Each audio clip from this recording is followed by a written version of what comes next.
যাদের সংসারে শান্তি নাই, 5 ওয়াক্ত নামাজের পরে শুধুমাত্র একটি দোয়া পড়ুন, আল্লাহ সংসারে শান্তি, বরকত, রহমত ও রিজিক এমন ভাবে দান করবেন, আপনার জীবনে আপনি এমন রিজিক দেখেন নাই। আমি কনফার্মলি বলতে পারবো, এটি রাসূল সাল্লাল্লাহু আলাইহি ওয়াসাল্লামের হাদিস।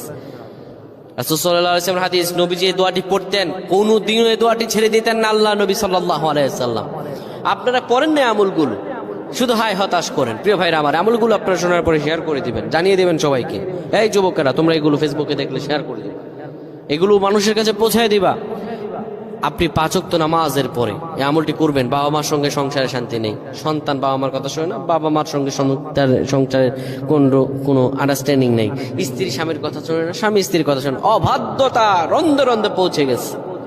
আল্লাহ নবী বিশ্বনবী মুহাম্মদ রাসূলুল্লাহ বলেন, তোমরা যখন নামাজ শেষ করবা, নামাজ শেষ করার পরে আস্তাগফিরুল্লাহ 3 বার, আল্লাহু আকবার 3 বার, এরপরে তোমরা পড়ো শান্তির দোয়া, আল্লাহুম্মা আনতাস সালাম ওয়া মিনকাস সালাম তাবারাকতা ইয়া যাল জালালি ওয়াল ইকরাম।